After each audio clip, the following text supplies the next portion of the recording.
Hey, this is Photography Banzai. Today we're going to talk about the Nikon Z6 and if it's a good hybrid camera in my opinion. Of course, by hybrid I mean a mixture of photo and video work. I've used the Z6 with the Filmmaker's kit as a gimbal. It has the Atomos Ninja 5 recorder, a bunch of other little pieces. I also tried it before that a little bit, so I have some experience, and I've used the Z7 as well. So let's start with photo side. It has 24 megapixels. I think that's more than sufficient for a lot of situations. Of course, if you need more resolution, you want to get the Z7 or other cameras with a lot more resolution to them. Some of the camera companies have been dropping the second card slot in their cameras around the mid-range level. In this case, they did do that, but it does have the XQD card slot, which should eventually be upgradable with firmware to use the CF Express cards that will come out. Currently, the XQD cards are pretty expensive for a given amount of gigabytes, but with photo situations, that's not a huge deal. 24 megapixels, you shouldn't really run into big problems. You will spend probably at least a few $100s on memory cards, but with photo, it should be fine. My issue, of course, I do like 2 card slots when I'm spending that level of money on a camera. I had the D750, the D600, those had 2 card slots. The D600 came out at the same price as the Z6. I would have liked to seen 2 card slots. I do like that in-camera backup. Of course, one of the biggest benefits of mirrorless is what you see is what you get for the most part. In this case, in photography, that's a big benefit. I really enjoy the mirrorless setup now. I like that when focusing, I don't have to deal with micro adjustments and things that I had to do with the DSLRs. That's a big plus for photography with the Z6. The camera does have a flip screen, so in photo settings, I think it's probably one of the best types of flip screen, but it doesn't flip to the side, so there are some situations in photography where it's not an ideal type of screen setup on the back. With continuous shooting with autofocus, it uses Nikon's older setup with their DSLRs in live view. It's not an ideal setup. Now let's go on to the video side of things. I think this is a big game changer for Nikon, especially with video. Now in the camera, when you record to the XQD card slot, there are some limitations. You're only getting the 8-bit, the 420 recording, so you do lose some potential quality in there. But it's in there and you can record to the camera, 4K, 1080p, 120 frames a second type of situation. Very nice. In autofocus and video, I used it quite a bit when I was testing for the Filmmaker's kit, and I didn't notice any huge issues. It was doing relatively similarly to the M50, which I consider a very good camera for autofocus and video situations. The big game changer with video is when you attach a recorder to the Z6. In this case, I use the Atomos Ninja 5. It gives you a huge amount of extra options. You get 10-bit quality, you get improved 422, I believe, into the recorder, and all of the big, huge benefits of getting that extra data, which makes a big difference when you're adjusting things in editors and such. There are a bunch of other little benefits like being able to press the record button on the camera and it'll start recording on the monitor.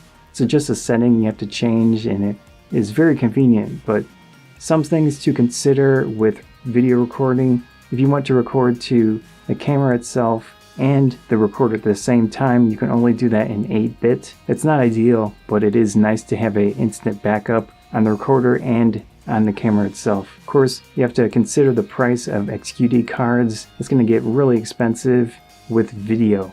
A few things to consider with the Atomos Ninja 5 is that it doesn't currently have a mirroring mode, so if you do filming like I do, where I have to film myself, I have to set it up myself, do everything, I would look at the recorder, and of course it can face forward, but it's not mirrored, so it's a little confusing to use in that situation.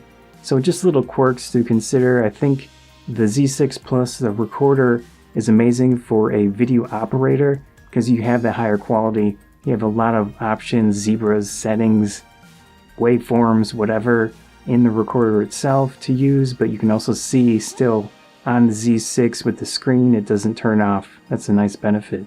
We're going to look at a few images from the Canon M50 and the Z6. I just wanted to see the differences between the two cameras. I did use the EFM 32mm f1.4 lens on the M50 and the basic kit lens on the Z6. Of course, it's not going to be a fair comparison at all. I'm going to show you a few different settings on each one. So I'll use the same settings for a few of the photos as well. Let's check those out. First one, we've got M50 with f4 and the Z6 with f4 ISO 100. I think it's 1/50th of a second. So in this program, there's a specific compare tool. You can see the histogram here and the actual images. Let's just zoom in. I can unlock the image to get them centered. Right off the bat, we can see there is more noise in the M50 image than the Z6, but quality-wise, it doesn't look too different. These are both at f4. You can see there isn't as much pronounced color. That could be settings in the JPEG. These are JPEG images. We're not looking at the RAWs. In this specific program, I don't have support for the M50's RAW at the moment. So just looking at JPEGs.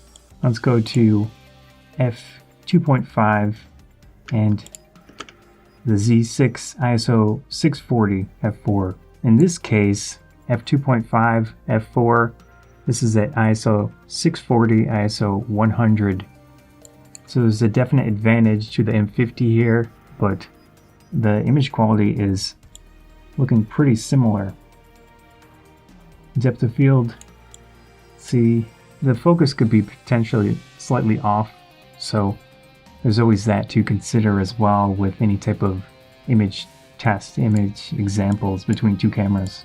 And there is a little bit of parallax because the cameras are on a dual camera bracket, so they're not directly straight.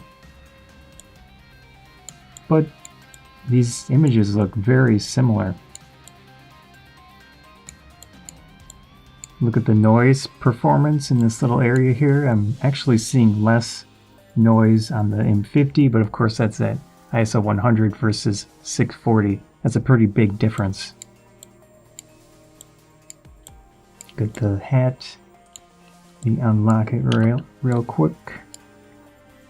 See, very similar result here. I do see more contrast, but of course that's probably related to internal camera processing and whatever settings. Let's go to these ones. We've got f1.4 and then f4 on the Z6, ISO 640 versus ISO 160. Now this is an extremely unfair test to the Z6, but just want to see what it looks like. So in this case, you can see that the Z6 has a lot more detail.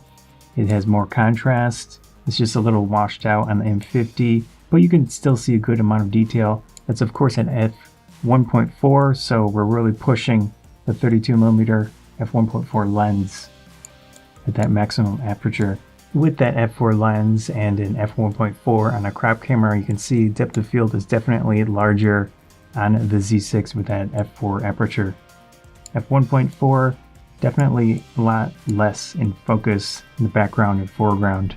See a big difference with the Atomos Ninja 5 here. Definitely a lot blurrier on the M50. So if that's your main goal, is to get those really thin depth of field, lens is the best route. Of course, large sensors do help.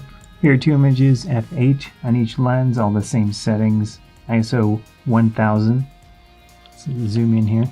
More sharpness, more detail, more contrast. Still, that M50 doesn't look terrible. See the text on both of them, they're pretty legible. Really not a bad result for the M50. Considering, but ISO 1000 isn't really pushing it too far. That's as far as I went with this test because I just wanted to do a quick check. See, there is more in focus, of course, with the M50.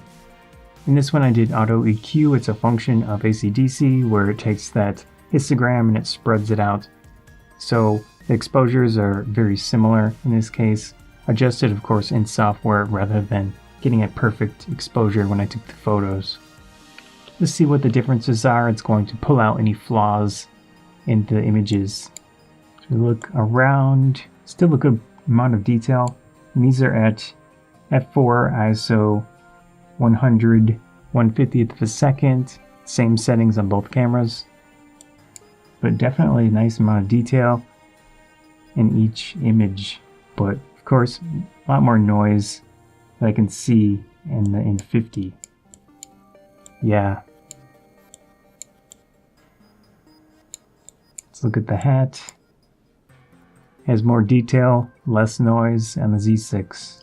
What's really benefiting the Z6 here is that it has the same megapixel count, but it's a larger sensor. Each photo site that's pulling that information from the light coming in is going to be larger, most likely less noise for each pixel. But really not a terrible result on the M50, but you can still see some kind of banding noise, color noise, and issues of that nature. This camera fits between the entry-level videographers and the high-level videographers. It doesn't have, of course, a lot of the features of the ultimate cinema cameras. You're just not going to get that in a camera like this, but it does have a lot of good features that make it easy, give you some really good ways. You got the autofocus in video that's pretty consistent. You have recorder options now, and it's just a lot of things that make it relatively easy for 1, 2, 3 person crews to use a camera like that and just get great results. So I think this camera is great with the video, and on the photo side it's pretty solid as well. So I do see it as a nice hybrid camera. Hope you enjoyed the video. I'm Sky Photography Banzai. If you did enjoy the video, please consider subscribing. That helps me out a lot. Likes and shares help out a lot as well. Thanks again.